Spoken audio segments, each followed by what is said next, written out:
ഇന്ന് രാവിലെ താത്തൻ്റെ കൂടെ നടക്കാൻ പോവാണ്. 5 മണിയായിട്ടുള്ളൂ. നല്ല ഇരുട്ടാണ് പുറത്ത്.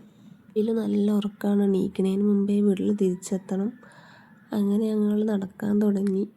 താത്തൻ്റെ വീടിൻ്റെ തൊട്ടടുത്തുള്ള വരക്കൽ മക്കാമാണിത്. അങ്ങനെ മെയിൻ റോഡ് എത്തി.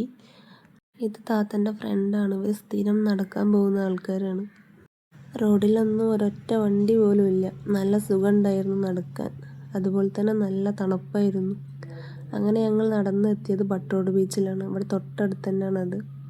ഇവിടെ ഒരുപാട് പേര് ജോഗിങ്ങിനായിട്ട് വരുന്നുണ്ട്. അങ്ങനെ ഒരു റൗണ്ട് നടത്താൻ കഴിഞ്ഞു. അങ്ങനെ 3-4 തവണ ഇങ്ങനെ ചുറ്റും. അപ്പോഴേക്കും കുറച്ചൊക്കെ വെളിച്ചം വരും. വെളിച്ചം വന്നു തുടങ്ങിയാൽ പിന്നെ വീട്ടിലേക്ക് തിരിച്ചു പോകും. ഒരു 6 മണിക്കായി കഴിഞ്ഞാൽ തിരിച്ചു പോകും. അങ്ങനെ 3 റൗണ്ട് നടന്നു കഴിഞ്ഞപ്പം റെസ്റ്റ് എടുക്കാമെന്ന് പറഞ്ഞ് രണ്ടാളും നല്ല സംസാരമാണ്. നേരം വെളുത്തപ്പം ഒരു പ്രത്യേക ഭംഗിയുണ്ടായിരുന്നു ഇവിടെയൊക്കെ കാണാൻ. അങ്ങനെ നടത്തൊക്കെ കഴിഞ്ഞ് തിരിച്ചു പോവുകയാണ്. റോട്ടിലേക്ക് ഓരോ വണ്ടികളായിട്ട് വന്നു തുടങ്ങുന്നേ ഉള്ളൂ. വരക്കൽ മക്കാമിലേക്ക് രാവിലെ തന്നെ ഒരുപാട് ആളുകൾ സിയാറത്തിനായിട്ട് വന്നിട്ടുണ്ട്. ഒരു ബസ് നിറച്ച ആൾക്കാരുണ്ടായിരുന്നു. അങ്ങനെ ഞങ്ങൾ വീട്ടിലെത്തി. ഭാഗ്യത്തിന് ഫിൽ ഇതുവരെ എണീച്ചിട്ടില്ല.